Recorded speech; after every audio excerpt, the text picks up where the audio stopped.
Welcome to Echoes of the Past, where history isn't just old, it's oddly fascinating. From forgotten facts to bizarre backstories, we dig into the dusty corners of time. So you don't have to. I'm Jody Lynn, your amateur historian and full-time trivia hoarder. And I'm Ephraim, here for the facts and the fun. So let's rewind the clock and press play on the past. Excuse me. We're going to do every other one, so I'm going to start and then you'll... Okay? Okay. Japan's nights have always been alive with whispers. Beneath the soft glow of paper lanterns, shadows move in ways that defy explanation. The rustle of wind in the bamboo, the faint splash of water from unseen hands, or the sensation of eyes watching from the dark. These are the moments where Japanese folklore breathes. In Japan, the supernatural is not an intrusion, but an extension of life itself. Spirits, monsters, and ghosts coexist alongside the living, each with their own intentions, some mischievous, others malevolent, and many simply existing between the worlds of flesh and mist. To the Japanese, the unseen has never been just fantasy. It's a constant presence woven into their culture, art, and beliefs. The origins of Japan's spirit world lie deep within Shinto, the indigenous faith that predates recorded history. Shinto teaches that kami, or divine spirits, inhabit all things: trees, rivers, mountains, and even household tools. Life and death, creation and decay, are all governed by these forces. Some kami are benevolent guardians, others are temperamental or even dangerous when disrespected. When Buddhism arrived from the Asian continent in the 6th century, it merged with Shinto's spiritual ecosystem. Buddhism introduced concepts of karma, rebirth, and the afterlife, reshaping how the Japanese perceive spirits. The fusion of these beliefs created a uniquely fluid world where gods, ghosts, and monsters could all exist on the same spectrum. Over centuries, storytellers and monks began to categorize these beings. The yokai, the creatures and entities that defied human understanding, and the Yurei, ghosts of the dead who lingered in sorrow or rage. Both would become fixtures of Japanese mythology, morality, and entertainment, forever tied to the nation's evolving view of life and death. The term yokai loosely translates to mysterious apparition or strange phenomenon. These beings range from whimsical tricksters to grotesque monsters. Some are merely mischievous, others bring death or disaster. The earliest reference to yokai appear in texts like the Kojiki from 712 CE and the Nihon Shoki from 720 CE, which describe natural spirits and strange creatures that humans encountered in ancient Japan. By the Heian, Heian period, yokai had become part of the official literature, often symbolizing natural disasters or moral corruption. In the Edo period, from 1603 to 1868, yokai flourished in art and storytelling. Scholar and artist Toriyama Sekien compiled hundreds of them in his Gazu Hyaki Yagyao, the illustrated night parade of 100 demons, a visual encyclopedia that shaped the modern image of yokai. Creatures like the kappa, a water-dwelling imp that drowns the careless, the tengu, a proud mountain-dwelling trickster, or the Rokuro... Oh gosh, hold on. I'm gonna try. Rokuro Kubi, a woman whose neck stretches in the night, all became part of the natural imagination. Some yokai represent moral lessons, greed, vanity, and laziness punished by supernatural means. Others embody fear and the unknown, disease, famine, or the dark corners of the human psyche. Over time, yokai shifted from terrifying to almost endearing figures in children's tales and modern media, but their roots remain ancient and haunting. I do want to put out there, so Toriyama, his artwork is actually becoming really popular on TikTok in the special effects and cosplayers circles, because they are recreating his artwork on people and on themselves, and it looks so cool. Definitely something that is worth looking up if you're interested in it. Cheese is interested. I guess. Where yokai are creatures of nature and chaos, Yurei and Onryo are human in origin, souls that linger after death. A Yurei is a spirit unable to move on, often bound by emotion, unfinished business, or improper funeral rites. They are the embodiment of sorrow, regret, or attachment, traditionally depicted in white burial kimono with long, unbound black hair and dangling hands. The Yurei appears most often between midnight and dawn, An Onryo, however, is a spirit of vengeance. These are the dead who return not for closure, but for retribution. They cannot be reasoned with, and their rage can destroy not only their tormentors, but entire families, villages, or generations. One of the most famous Onryo is Oiwa. Oiwa? I don't know. The 19th century kabuki play Yatsuya Kaiden, betrayed and disfigured by her unfaithful husband, she dies in agony and returns to haunt him, her ghostly face twisted and decayed. The tale became so feared that actors and film crews performing Yatsuya Kaiden traditionally visit her shrine to ask permission before staging it. Another is Okiku, a servant murdered over a set of missing dishes, her ghost forever counting to 9 before releasing a chilling scream when the 10th plate never appears. These stories reflect Japan's deep connection to the dead in a society where honor and duty are sacred. Dying with resentment was believed to bind the soul to the earth. Rituals, memorials, and offerings were not only acts of respect, but measures to ensure the spirit's peace and to prevent their wrath. Long before novels or cinema, yokai and yurei thrived in visual storytelling. Artists painted them on emaki, or illustrated scrolls, and ukiyo-e prints, while monks recorded ghost stories in collections like Konjaku Monogatari Shu and Ugetsu Monogatari. These tales served as both warnings and entertainment, mixing moral lessons with the macabre. In No and Kabuki theater, spirits took on tragic elegance. The flicker of candlelight, the slow turn of a masked actor, or the trembling sound of a shamisen could bring ghosts to life on stage. Yurei were portrayed not as monsters, but as victims of human cruelty, echoes of sorrow rather than pure evil. As printing expanded in the Edo period, ghost stories became widely circulated. Kaiden, meaning strange tales, became a popular genre blending folklore, religion, and fear. Each story reinforced the moral codes of the time while offering a glimpse into the supernatural beliefs that shaped Japanese society. With modernization and Western influence, Japan's spiritual landscape evolved, but never vanished. The Meiji Restoration in 1868 emphasized science and progress, yet folklore persisted quietly in rural regions. Yokai and Yurei adopted appearing in newspapers, comics, and eventually animation. In the 20th century, the image of the ghost changed again.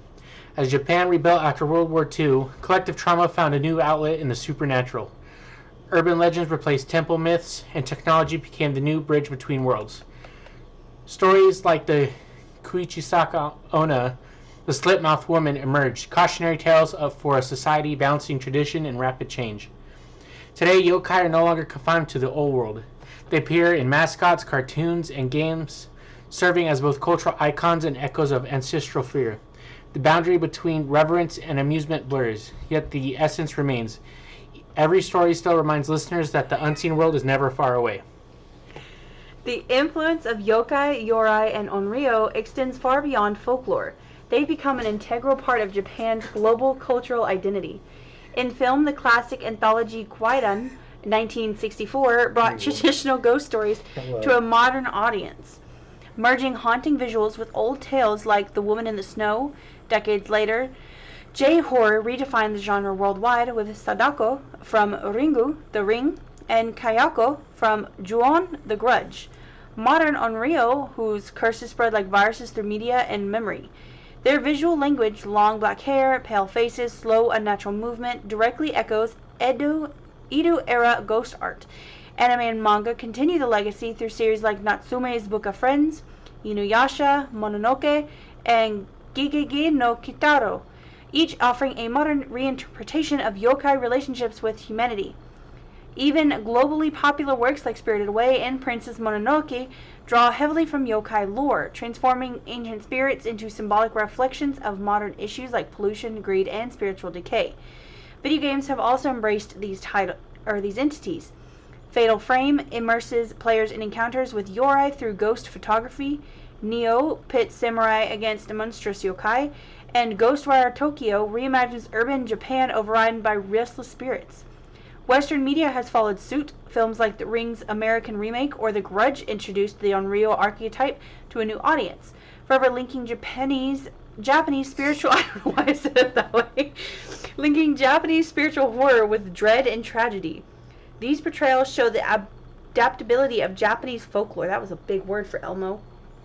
It changes with time, but never loses its roots. Whether in digital worlds or darkened theaters, the yokai and the yurei continue their internal night parade, haunting both Japan and imagination of the world. Okay, before I continue, you and I play a lot of video games and watch a lot of movies. Yeah. Those, I just hit on a few when I was doing that part. What other ones do you know that follow the Japanese folklore? Let's start with like video games. What other ones? Because obviously Today, What is that Junior. game called? Phasmophobia. There we go. Yeah, Phasmophobia. We all know that Phasmophobia has them in there, and it's very hard to differentiate the three. Yeah. I never get it right when it's those three ever. Yeah. Well, the games like I know, Neo 1 and 2. Neo, the first one, is like a set story. Like the mate you play is a dude from Ireland. One of the eyes, apparently. Ireland or Scotland, I can't remember. And I think he was English. I couldn't remember. He's from the UK, over in Japan, and he's fighting, or he's helping. I don't know the whole story, but he's like helping fight these yokai and all these other supernatural entities in feudal Japan. And then the second game, I need to get back to playing it. I haven't played it in a while. You have your own custom character, and you go through just kind of fighting like the same shit, pretty much.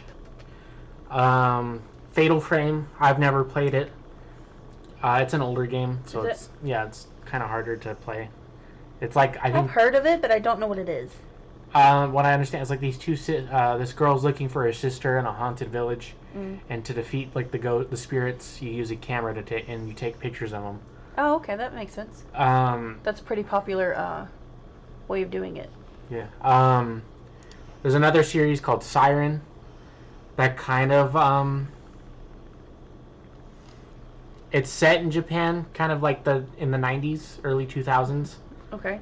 Where this village is consumed by these creatures, and all the villagers are like bloodthirsty and crazy and whatever. I've watched a video on it like a while ago. What other games can I think of that might have some stuff like that? Doesn't the game where you run away from serial killers, doesn't that have... Yeah, Dead by Daylight that game, yeah. It has the girl from The Ring. I was going to say, I thought it had it. It also has a big old samurai demon called the Oni.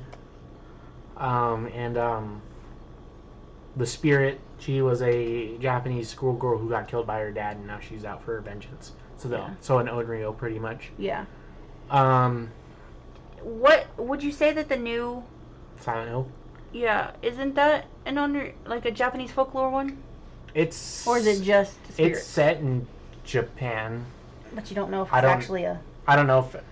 Well, because like the way Silent Hill works, all the creatures are based off like your character's emotions. Yeah. It's like the most famous one, Silent Hill 2, with the main character James. All the creatures you encounter are based off his feelings. So like the bubblehead nurses are like his feelings towards of lust and whatever, and Pyramid Head is like wrath or something like that. Makes sense. So for like Silent Hill F, the new one, I don't know if that's the same logic they're going with, or they're based off Japanese folklore. Yeah, I haven't. I've watched a little bit of it, but I haven't watched all of it. Yeah. And I'm sure there's some games that I can't think of where they use these things as like reference or like for creating their own characters. So what is your opinion on The Ring? Which ones have you watched? I've watched for sure the newest one, and I've watched Scream's little fake make fun of The Ring and The Grudge, which was hilarious. I've never seen Ring. None of them? No. The new one's okay. It's very the American remake. It's so basically, for anybody who hasn't watched it, the newest Ring, the American remake, is very modernized. So instead of it being a VHS tape or a DVD or whatever, it's a recorded video that somebody shows somebody, and then it gets sent around to everybody's phones. Yeah. So you still get the 7 days and whatnot, but it's now digitized essentially, so it makes it kind of worse. And it's all very dark. Like, there's not really any bright scenes in the entire movie, if I remember correctly. Also, it's very, I don't know, it feels like they didn't put a lot of money into it. Yeah. Which I guess makes sense with America. It's worth a watch if you like things like that, as more of like a campy movie, but it's definitely not the horror that the original Ring was. No. I watched like the intro to the Grudge to like a point because my friend dared me to. Like, this was way back in like elementary school, so like we were all scared of everything and all that jazz. Okay. I was voicing on how you said elementary school, trying to figure out why it didn't sound right, and then I figured it out. Yeah, elementary school. Yeah, you're missing a letter in there. Anyways, The Grudge is not bad. I remember, so I grew up, in a family that didn't really have horror movies in the house. Yeah. So I'm having to watch them now that I've graduated high school and whatever. So I remember watching the newest Ring and The Grudge, I think in the same weekend. So it was well after it came out, which I don't remember what year it came out. The Grudge is not bad. There were a few spots that kind of spooked me a little bit, but for the most part, hearing a kid go, yeah, and then walking along the floor was not that bad. It's an interesting movie, don't get me wrong. Like, I won't lie, I had like one nightmare about it. But it was more like a child running at me that looked like him than the actual movie, if that makes sense. Yeah. And like I said, there's always the scary movie making fun of The Grudge and The Ring, and I think that is hilarious. Yeah. There's also like there's an anime series for like kids that came out a while ago called Yokai Watch. Like, it's something like Pokemon or one of those like made for kids animes. Mm-hmm. I feel like I've heard of that one. Yeah. I've never watched any of it just because, like I said, it's a kids show, so it's a lot more kid friendly. Subdued? Yeah, way more subdued, kid friendly, obviously. What other folklore from Japan can you think of? Because I mean, they've got a lot. Yeah, they've got a ton. I don't know, it's just a lot. I know, like, during a certain time of year, they have that festival where people dress up as yokai and stuff. How do you? Okay. Maybe no. Nothing. That's like Halloween for them, kind of. Some of the costumes people make during that time as well, they look really cool. They do. See, I like watching, like, of course I watched Inuyasha, and I've heard of Mononoke and the Princess Mononoke, and of course Spirited Away, everybody's heard of that. Yeah. When I was doing this and looking up all the stuff for this, all I could think about was, Spirited Away and movies that he's made, because they all have, a lot of them, not all of them, a lot of them have that feeling of the Japanese folklore in it. Yeah. Which is really cool. I've never heard of Natsume's Book of Friends, though. Or, I don't know if that's Gigege or Jejeje no Kitaro. Have you heard of that one? Nope. I haven't either. Another really, really bad anime is called Ghost Stories. And in the original one, where it's in Japanese, like, it's taken very seriously, and it wasn't very good for Japan. So when they brought it over to the US, they're like, oh, we don't really give a shit, just do whatever. And so they made it like really funny. I freaked out what the fuck that noise was. Sorry. Yeah, the American voice actors just said a bunch of random bullshit, and it was hilarious. The first episode was hilarious. I watched it with my friends. Oh my God. It was hilarious. We should watch it. Okay. We'd have to go to a streaming website, though. It's not on anything. Was it so bad that it went to straight streaming? Pretty much. Oh my God. Other shows I can think of. I can't really. I don't. They don't really pop up in a lot of stuff over here. Like, which is weird because America has a fascination with Japan and their stuff. So like you would expect more of their stuff to pop up here. You know what I mean? Yeah. Or like Blue Eyed Samurai. That one's a good one. People kept calling the main character an Onryo. She seems like she would be one technically. I mean, if she wasn't an actual person, but yeah, she's very vengeful. Yeah, she's just trying to kill all the white men that came to Japan, and trying to figure out which one could be her dad. Do you think it's the redheaded man? I don't know. I think he's a pawn. There's probably a greater thing, but I don't know. Until we get season 2, we won't know. Hurry the fuck up. No shit. Yeah, if you can't think of anything else, we can just move on. I can't think of anything. The only ones I could think of on this was like I said, the Grudge and the Ring. Yeah. There are a few other ones that are kind of close to how the Grudge looks. I just cannot remember what they were. There's the Grudge, there's the Ring, Ringu, which is the Japanese one. Yeah. There's on my HBO profile. Where's that? There's a movie that came out in the 60s in Japan that I want to watch, where it's like this lady and her daughter kill passing samurai and pawn off their stuff to make money and food. Yeah.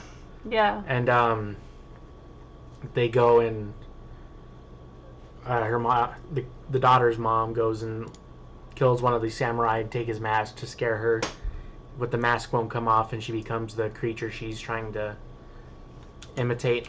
Let me find it on HBO real quick. Yes, find it. Like I said, I've been meaning to watch it, just haven't. A more comedic take obviously is the one from the Scary Movies franchise, where it's all just mocking like Ghostface and all that other jazz. Ghostface, War of the Worlds, Saw, and a bunch of other things. Yeah. Okay, yeah. It's called Onibaba, and it was released in 1964. The summary they give to it is, while Kichi is away at war, his impoverished mother and wife survive in medieval Japan by killing samurai and selling the valuables they find. We should watch that. Yeah. Other than that, I can't really think of anything else. I know, like, some videos I've seen about Japan, like, you can find shrines everywhere. Oh, yeah. Some of them look real creepy with where they are. Yeah. And some people get, like, butthurt if you don't do, like, the, respect thing for them or whatever, or ask for permission or whatever, but how are you supposed to know these things? Yeah. Because if you don't know about it, then how are you supposed to know? Yeah, I mean, with that kind of stuff, you should at least do a little bit of research before you go somewhere where you've never been before, but, like, there's a lot of people I know that don't. Yeah. But yeah, so I can't, I looked it up and there's not really any other movies that I could see that weren't already just the Rings in different forms and the Grudge in different forms. Yeah. Like, they're all pretty much the same. Another, like, ghost story-ish kind of thing I can think of is in Japan. There's a village that's cut off from the world, and the only way you can get through it is one tunnel that goes through a mountain. And sounds like Ponyo. And they have it blocked off. And apparently, like, there's a lot of rumors about what happened and why it's been cut off, from, like, some kind of viral outbreak or some kind of disease to, like, the whole thing just being abandoned for no reason. There's just a lot of mystery to it. Yeah. And people go to this tunnel all the time. I want to see, like, someone fly a drone over it, but I don't know if they're allowed to legally. Why wouldn't they? I don't know. But I would, if someone could, or if, like, someone could find a video and send it to me of it, that'd be cool.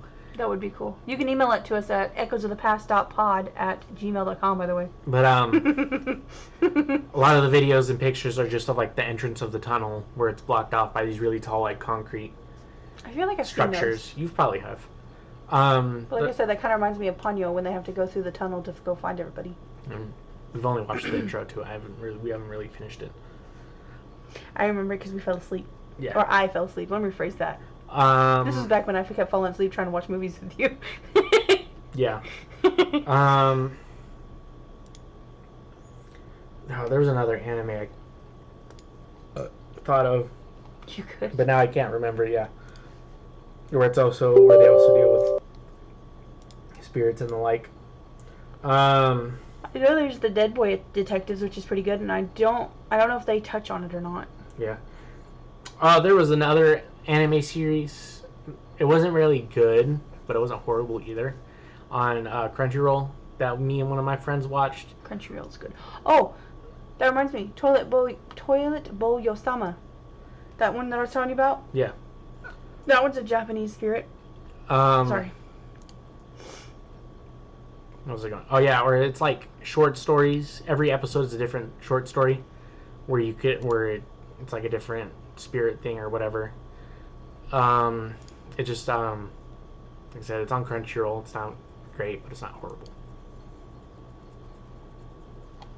Anything else? That's all I can think of. So I guess you can just move on. Okay. Where were we? Right here. Okay. At its heart, Japanese folklore is not about fear, it's about remembrance. Every ghost story, every yokai legend is a way of acknowledging what cannot be seen yet is still felt. The Japanese spirit world reflects humanity's struggle to understand loss, guilt, and mortality. Even in an age of neon lights and digital screens, these beings remain relevant. They remind us that no matter how often the world advances, superstition and spirituality are threads woven into human experience. In the hush of the night, as the wind stirs through the trees and shadows lengthen on paper walls, the old stories still breathe. The yokai still plays their tricks, the Yurei still mourn, and the Onryo still whisper vengeance. They are Japanese eternal reflections of life, death, and everything that lingers between. Thanks for wandering through history with us on Echoes of the Past. If you liked what you heard, subscribe, rate us, and tell that one friend who still quotes fun facts at parties. And remember, history may repeat itself, but we promise not to. See you in the next Echo.